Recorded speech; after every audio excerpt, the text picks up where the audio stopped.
아멘. 감사합니다. 할렐루야.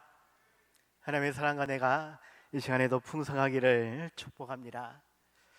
제가 좀 목소리가 좀 안 좋습니다. 5, 6월 감기는 개도 안 걸린다는데 제가 감기가 좀 걸렸습니다. 그래서 목소리가 좀 안 좋은 것 양해 부탁드립니다. 날씨가 많이 더운데 늘 건강에 유의하시고 어찌하든지 하나님의 은혜 안에서 더 기쁘고 즐거운 삶을 살아갈 수 있는 우리 모두가 다들 되시기 바랍니다. 요한계시록 20장 6절에는 이러한 말씀이 있습니다. 이 첫째 부활에 참여하는 자들은 복이 있고 거룩하도다. 둘째 사망이 그들을 다스리는 권세가 없고 도리어 그들이 하나님과 그리스도의 제사장이 되어 1000년 동안 그리스도와 더불어 왕노릇하리라 라고 말씀하고 있죠. 첫째 부활에 참여하는 자들은 그리스도의 제사장이 되어 1000년 동안 그리스도와 더불어 왕노릇할 것이다. 여기에서 소위 말하는 천년왕국 교리가 만들어지게 되어집니다. 천년왕국, 이 천년왕국이 언제 이루어지느냐에 따라서 여러 가지로 나뉘게 되어 있죠. 천년왕국 이전에 예수님이 오시면 전천년설, 천년왕국 이후에 예수님이 재림하시면 후천년설, 또 시간적인 천년이 없다 하여서 무천년설, 이렇게 나뉘어지는 것입니다. 다시 말해서 천년왕국과 예수님의 재림 그리고 최후의 심판이 어떻게 맞물려 있느냐에 따라서 이 천년왕국의 기간을 어떻게 생각하고 우리가 그 시간을 어떻게 보내게 되는지, 이러한 이론적인 신학적인 내용이 갖추어져 있다라는 것입니다. 그림을 좀 준비했는데 잘 보일는지 모르겠습니다. 글씨가 매우 작아서 지금 4가지를 보여드리고 있는데, 우리 교단에서는 역사적 전천년설을 이야기합니다. 이쪽 위에 부분에 있는 것이 역사적 전천년설, 우리 교단이 이야기하는 것이고, 이 역사적 전천년설을 본따서 세대주의적 전천년설이 있습니다. 이것은 이단들이 주장을 하는 그러한 내용이죠. 전천년설을 본따서 자기들 마음대로 새롭게 7가지 시대를 이야기하고 그 시대마다 구원자가 있다. 6시대는 이미 끝났고 마지막 7번째 시대가 도래하였는데 그때에 새로운 메시아가 올 것이다. 그것이 이만이고 문선명이고 안상홍이다. 이런 식으로 이야기를 하는 것입니다.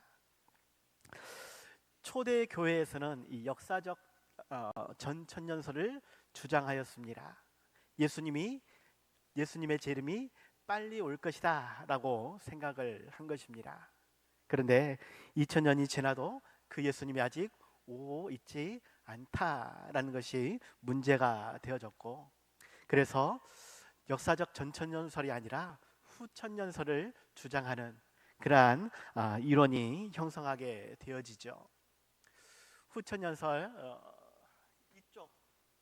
이쪽 아랫부분이 후천년설입니다. 보시면 천년왕국이 있고 그 다음에 환란기간이 있으며 그 다음에 예수님이 재림하신다라고 표현되어지죠. 예수님이 재림하시면 곧바로 최후의 심판이 있고 천국과 지옥으로 나뉘게 될 것이다 라는 것입니다.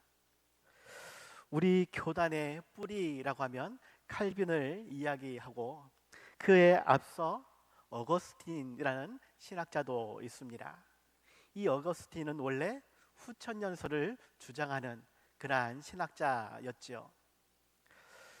시대가 계속해서 발전하는 문명사회가 건설되어지고 또 과학의 발달, 의료의 발달로 인해서 시대가 점차적으로 좋아지다가 마지막에 예수님이 오셔서 최후 심판을 이루실 것이다. 이것이 후천년설이었습니다. 그런데 어거스틴이 내용을 바꿉니다. 무천년설을 주장을 하게 되어지죠. 분명 과학이 발달하고 문명 사회가 이루어지면 좋은 사회가 올 것 같았는데, 천년왕국이 이루어질 것 같았는데, 오히려 더 악한 세대가 일어나고 전쟁이라든지 여러 가지 일들로 인해 더 험악해지는 세상을 보게 되었습니다. 그래서 어거스틴은 무천년설을 주장하게 되어지죠. 우리 교단은 역사적 전천년설이라고 말씀을 드렸습니다. 그런데 우리 교단의 뿌리라고 할 수 있는 칼빈이나 어거스틴은 무천년설을 주장합니다. 무천년설이 무엇이냐? 실제적인 천년이라는 기간이 있다 하는 것이 전천년설 혹은 후천년설이었습니다. 그런데 실제적인 기간이 없다, 그냥 이것은 신학적인 그러한 의미로서 받아들여야 한다라는 것입니다. 그러면 이 천년의 기간이 어느 때냐? 예수님의 초림부터 재림의 시간, 이 모든 것이 실은 천년왕국의 기간이다라고 이야기를 하는 것입니다.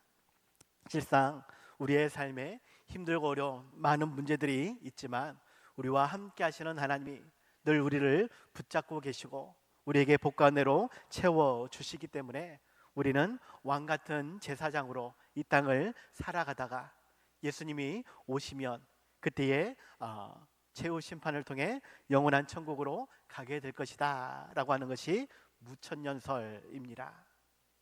그렇게 되면 이제 문제가 되는 것이죠. 우리 교단은 역사적 전천년설을 신학적인 토대로 삼고 있는데, 뿌리라고 이야기하는 칼빈이나 어거스틴, 또 우리 광신대학교 교수님들, 제가 총신대 출신이 아니라서 총신대 교수님들은 어떻게 주장하는지는 저는 잘 모르겠습니다. 그런데 광신대학교의 많은 신학자들도 무천년설을 그렇게 주장하고 있다라는 것이에요.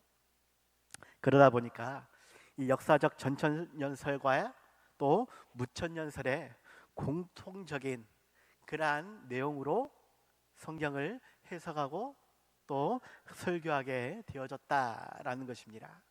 때로는 이것이 혼재하게 두 가지가 섞여서 주장할 때가 있더라 하는 것입니다.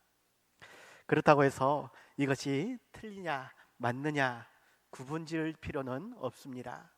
왜냐하면 그것은 말세에 예수님이 오시면 모든 것을 명확하게 밝혀 주실 것이고, 우리로서는 오늘 나에게 주신 말씀과 나에게 주신 사명을 가지고 더욱 힘써 수고함으로 하나님의 뜻을 이루어가면 된다라는 것이죠. 다만 말씀을 드리고자 하는 것은 분명히 예수님은 다시 오실 것이다, 재림하실 것이다, 그리고는 이 세상을 심판하실 것이다 라는 것입니다. 역사적 전천년설에서는 재림과 심판 사이에 천년왕국이 끼어있는 그러한 상황이고, 후천년설이나 무천년설은 재림과 심판 사이가 아니라 그 앞서 천년왕국의 의미를 성경에서 말하고 있다라는 것입니다. 그러할지라도 결국 예수님의 재림과 최후 심판은 반드시 있다라는 것이죠. 우리는 그 날을 준비해야 한다라는 것입니다. 오늘 말씀은 이전까지 소요리 문답 내용들을 종합해서 마무리하고자 합니다. 다음부터는 다른 내용으로, 소요리 문답이 아니라 다른 내용으로 말씀을 나누려고 하는데, 어찌하든지 심판하시는 하나님, 그 하나님의 의미가 무엇인지, 우리가 어떠한 그러한 삶을 살게 하시는지를 말씀을 통해 살필 수 있길 바랍니다. 심판하러 오시는 하나님은 그때와 기간이 알 수 없다라고 말씀하셨지만 반드시 오셔서 우리 행위대로 심판하신다라고 말씀하셨기 때문에 우리는 그날을 준비하지 않을 수 없다라는 것이죠. 다만 두렵고 떨림으로 그 심판을 기다릴 것인가, 아니면 기쁨으로 그날을 준비할 것인가, 우리에게 달려있다라는 것입니다. 사랑과 은혜의 하나님을 생각한다면 우리는 기쁘고 즐거움으로 그날을 맞이하게 될 것이고, 죄에 대해 심판하시는 하나님에 대해서는 두려울 수밖에 없다라는 것이죠. 우리는 어떠한 하나님을 믿고 의지하느냐, 어떠한 예수님을 기대하며 그날을 준비하느냐라는 것입니다. 말씀을 통해 심판하시는 하나님에 대해서 함께 은혜 나누며 그날을 기쁨으로 준비할 수 있는 우리 모두가 다들 되시기 바랍니다. 첫 번째입니다. 말세의 때가 가까웠음을 우리는 기억해야 하겠습니다. 말세의 때, 세상 마지막 날에 예수님은 분명히 이 땅에 오시겠다라고 말씀하셨고, 그때에 우리를 심판하시겠다라고 말씀하셨습니다. 그 말세의 때가 가까웠음을 우리는 기억해야 하겠다라는 것이죠. 오늘 보면 10절에서 또 내게 말하되 이 두루마리의 예언의 말씀을 인봉하지 말라, 때가 가까우니라 라고 말씀하고 있습니다. 예언의 말씀을 인봉하지 말라라는 것은 예언의 말씀을 더욱 사람들에게 전하고 그 말씀 안에 있는 하나님의 심판을, 그리고 우리의 구원을 전파하라라는 것입니다. 이단들은 이러한 말씀, 또 요한계시록 5장에는 인봉되어 있는 책이 나와 있는데, 그것이 유다 지파와 또 다윗의 뿌리가 이것을 인봉을 뗀다라는 이야기가 있습니다. 또 요한계시록 10장 10절에서는 천사의 손에서 그 책을 받아서 먹어버리는 요한의 이야기가 있죠. 그래서 요한격인 자신의 교주가 인봉한 하나님의 말씀을 명확하게 해석할 수 있다, 이러한 식으로 이단들은 이야기를 합니다. 하지만 성경에서 말하는 것은 신구약 66권을 통해 우리에게 말씀해 주신 그 예언의 말씀을 다시 한번 우리에게 이야기하는 것이고, 그것은 감추어진 것이 아니라 더욱 우리에게 가르치며 사람들에게 전하도록 명령하고 있다라는 것입니다. 왜냐하면 말세의 때가 가까웠기 때문에, 그 말세의 때를 준비해야 하기 때문에 더욱 하나님의 말씀을 땅끝까지 전파하도록 우리에게 말씀하고 있다라는 것이죠. 실상 말세의 때가 언제인지는 알 수 없습니다. 사도행전 1장 7절에서 이르시되 때와 시기는 아버지께서 자기의 권한에 두셨으니 너희가 알 바 아니다 라고 예수님은 말씀하셨습니다.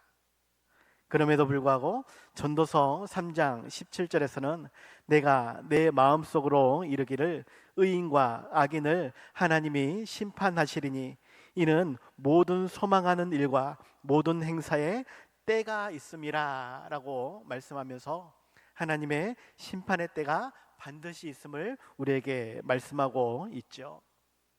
누가복음 12장 55절 56절에서는 남풍이 부는 것을 보면 말하기를 심히 더우리라 하나니 과연 그러하니라. 외식하는 자여 너희가 천지의 기상은 분간할 줄 알면서 어찌 이 시대는 분간하지 못하느냐 하시면서 말세의 때가 언제인지는 알 수 없지만 그것이 가까웠음을 너희들이 알 수 있지 않느냐라고 말씀을 하는 것입니다. 마태복음 24장에서는 이러한 말세의 때에 어떠한 일이 일어날지 징조에 대해서 여러 가지로 소개하는데, 마태복음 24장 4절에서 5절로 예수께서 대답하여 이르시되 너희가 사람의 미혹을 받지 않도록 주의하라. 많은 사람이 내 이름으로 와서 이르되 나는 그리스도라 하여 많은 사람을 미혹하리라 라고 말씀합니다. 11절에서는 거짓 선지자가 많이 일어난다라고 말하죠. 6절과 8절에서는 난리와 난리 소문을 듣겠으나 너희는 삼가 두려워하지 말라. 이런 일이 있어야 하되 아직 끝이 아니니라.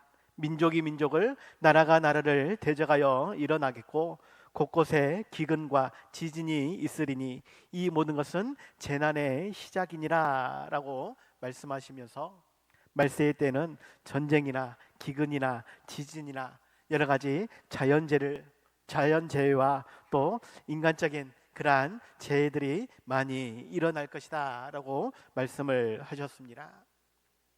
또 10절과 12절에서는 그때에 많은 사람이 실족하게 되어 서로 잡아주고 서로 미워하겠으며 불법이 성함으로 많은 사람의 사랑이 식어지니라 라고 말씀합니다.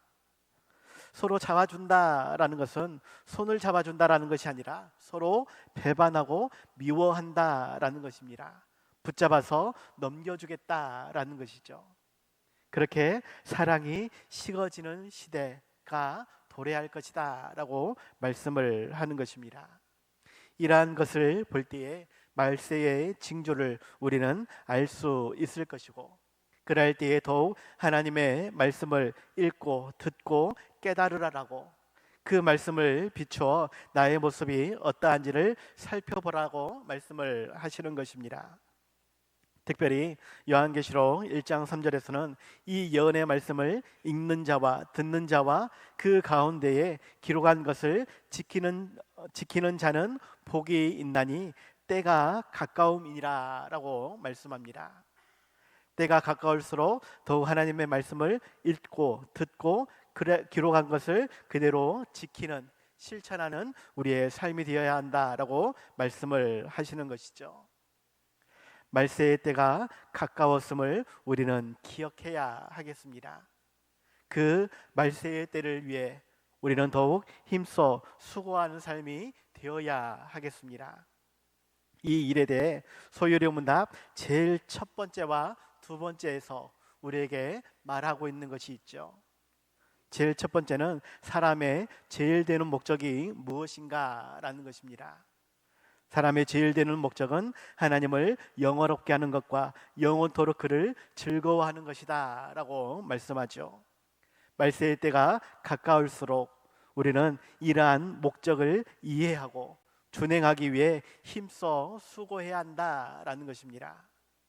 말세의 때가 가까웠기 때문에 우리는 우리의 제일 되는 목적, 하나님을 영화롭게 하는 것과 영원토록 즐거워하는 것을 최우선순위로 두어야 한다라는 것이죠. 이를 위해서 하나님께서 우리에게 더욱 말씀하신다라는 것이 두 번째 이야기입니다. 하나님께서 무슨 규칙을 우리에게 주셔 어떻게 자기를 영화롭게 하고 즐거워할 것을 지시하셨는가라고 두 번째 질문에서 이야기하죠.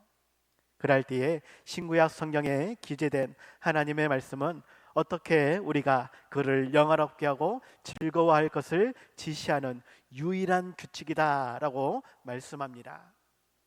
세상적인 어떠한 논리라든지 사회의 풍조라든지 세상에서 요구하는 도덕적인 삶이나 법적인 삶, 이것도 분명 중요할 것이다 라고 말할 수 있지만 그것보다도 더욱 중요한 것이 하나님의 말씀이다 라는 것입니다.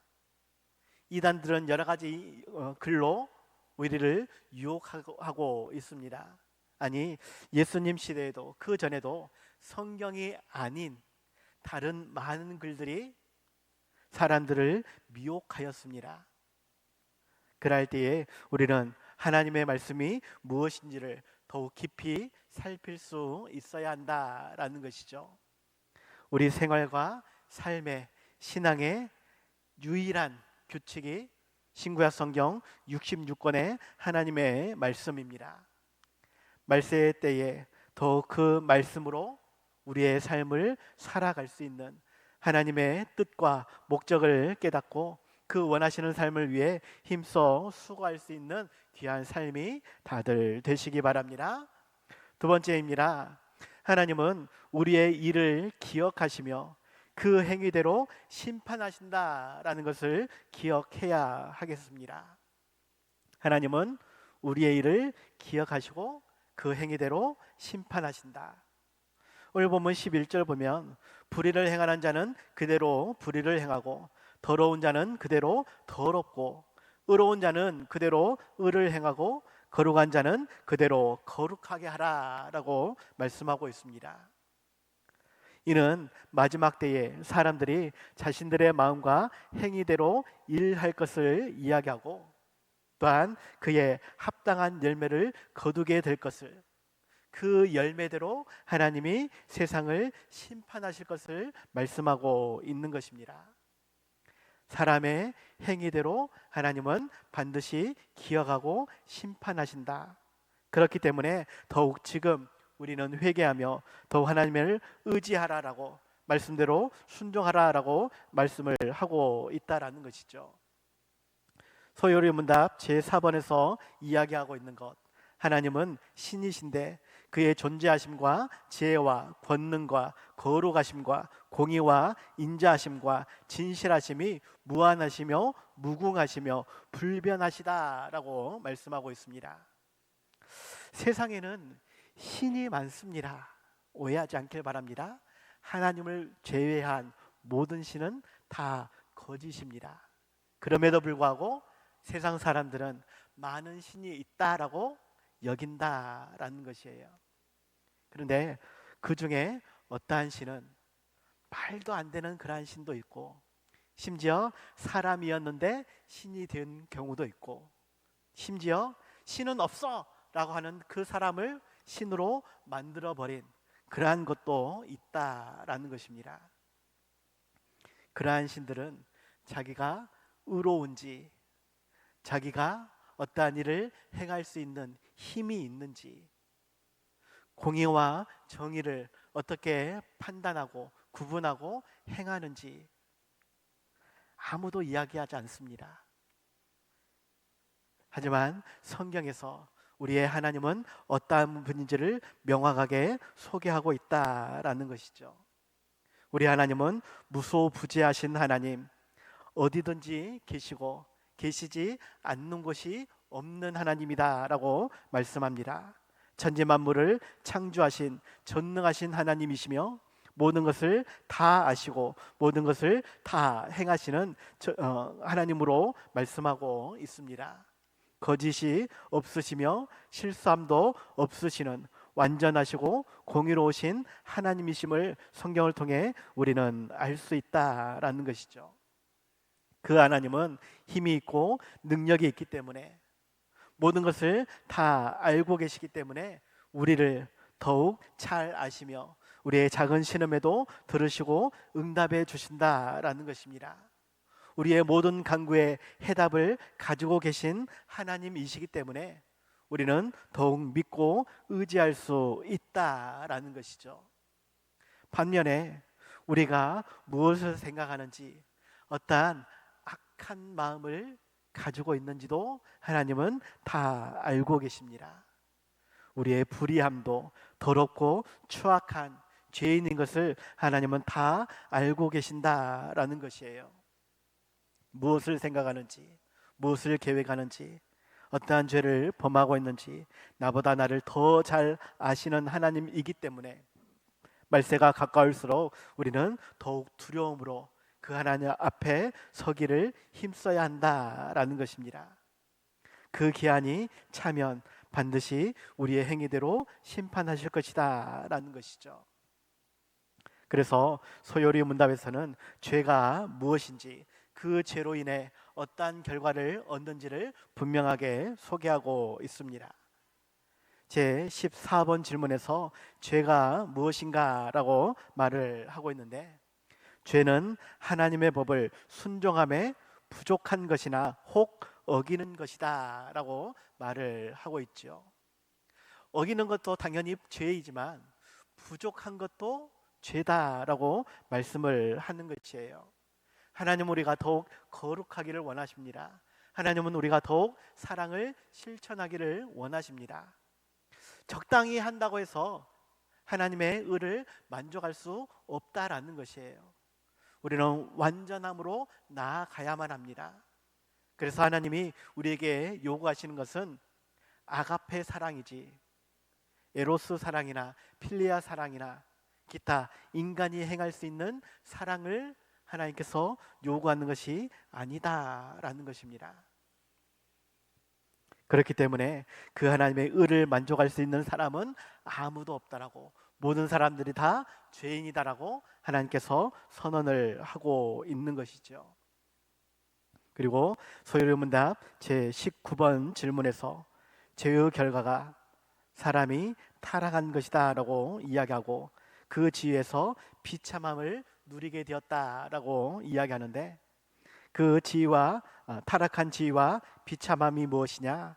모든 인종이 타락함을 인하여 하나님과 교제가 끊어지고, 또 그의 진노와 저주 아래에 있어서 생전의 모든 비참함과 사망과 영원한 지옥의 벌을 받게 되었다라는 것입니다. 하나님과의 교제가 끊어져 버려서 더 이상 우리는 하나님을 볼 수도 없고 들을 수도 없는 그러한 존재가 되어버렸다라는 것입니다. 하나님을 느낄 수도 없는 그러한 죄인이 되었다라는 것이죠. 그리고 그것으로 인해 더욱 진노를 이 땅에서도 그렇게 받게 되어지며, 영원한 삶에서, 최후의 심판에서 지옥으로 갈 수밖에 없는 그러한 존재가 되어져 버렸다라고 말씀을 하는 것입니다. 그럼에도 불구하고 하나님은 우리를 사랑하신다라고 말씀하시고, 그렇기 때문에 우리가 지옥이 아닌 천국에 가도록 이 땅에서 비참함을 누리는 것이 아니라 더욱 은혜와 사랑을 얻게 하시기 위해서, 끊어져 버린 교제를 다시 회복시키기 위해서 하나밖에 없는 아들 예수님을 보내주셨다라는 것입니다. 그리고 그 예수님께서 더욱 성경을 통해 우리에게 말씀하신다라는 것이죠. 요한계시록 18장 4절에서는 이렇게 말씀합니다. 또 내가 들으니 하늘로부터 다른 음성이 나서 이르되, 내 백성아 거기서 나와 그의 죄에 참여하지 말고 그가 받을 재앙들을 받지 말라라고 말씀하십니다. 우리의 죄의 비참함은 재앙을 받을 수밖에 없는 그러한 존재이지만, 하나님은 계속해서 재앙을 받지 않도록 우리에게 말씀하신다라는 것이죠.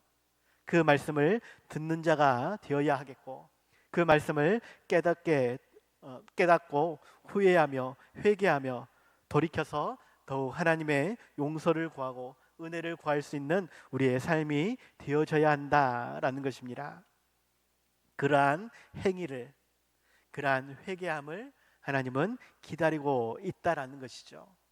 그리고 그 행위대로 우리에게 용서를 주시고 은혜를 주시고, 그렇게 자녀된 권세로 천국 백성으로 다시 살 수 있도록 바꾸어 주신다라는 것입니다. 이를 위해서 하나밖에 없는 아들 예수님을 보내주셨다라는 것이죠. 그 하나님의 일하심을 우리는 기억할 수 있어야 하겠습니다. 행위대로 갚아주시겠다 하신 그 말씀을 믿고 의지하며 더욱 우리의 행위를 신실하고 진실한 삶으로, 거룩한 삶으로 하나님 말씀대로 즐거이 순종하며 우리에게 주신 십자가를 기쁨으로 짊어지고 땅끝까지 나가 복음의 증인으로 살아가기 위해 힘써 수고하는 삶이 되어야 하겠다라는 것입니다. 더욱 마지막 날에 예수님을 만나고 그때의 기쁨으로 내어드릴 많은 풍성한 열매를 맺을 수 있는, 이를 위해 더욱 힘써 수고할 수 있는 우리 모두가 다들 되시기 바랍니다. 그래서 결론입니다. 행한 대로 갚으시는 하나님께 감사와 찬송을 올려드리는 우리의 삶이 되어야 하겠습니다. 행한 대로 갚으시는 하나님께 우리가 더욱 감사와 찬송을 올려드려야 하겠다. 오늘 보면 12절에서 보라 내가 속히 오리니 내가 줄상이 있어 줄상이 내게 있어 각 사람에게 그가 행한 대로 갚아주리라 라고 말씀하고 있죠. 심판하시기 위해, 죄를 벌하기 위해 빨리 오시겠다라고 말씀하지 않고 상이 있어서 그 상을 주기 위해 빨리 오겠다라고 말씀을 하시는 것입니다. 속히 오시겠다. 그 하나님의 말씀을 실은 이해하기가 어렵습니다. 왜? 2000년이 지나도 아직 오시지 않았기 때문에.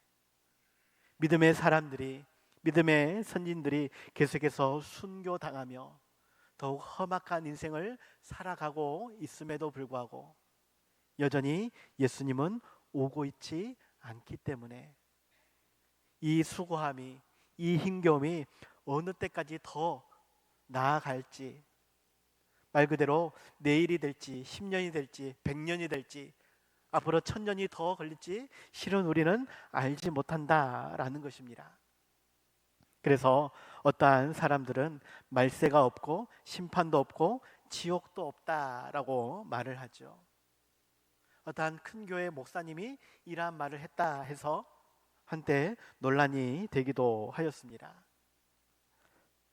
중요한 것은 예수님이 왜 오시지 않느냐, 그것은 우리를 위한 사랑이다라고 말씀을 하시는 것입니다. 무슨 말이냐? 말세의 때가 오지 않는 이유는 더욱 모든 사람들이 구원받기 위해 복음이 땅끝까지 전파되어지도록 계속해서 심판을 유보하고 계신다라는 것입니다. 복음이 땅끝까지 전파되어지면 반드시 말세의 때가 오게 되어 있다라는 것이죠. 다만 제20번 질문에서 이야기합니다.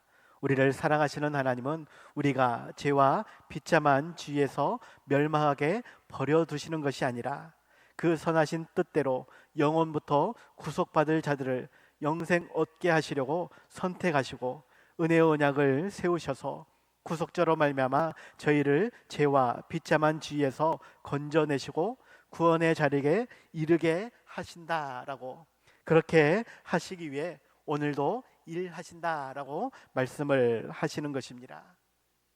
모든 사람들이 구원을 받도록, 땅끝까지 복음이 증거되어지도록, 모든 사람들이 하나님을 알 수 있도록 그 시기를 계속해서 유보하고 계신다. 유보하면서 그냥 내버려 두는 것이 아니라 계속 우리를 위해 역사하신다, 일하신다라고 말씀을 하시는 것입니다.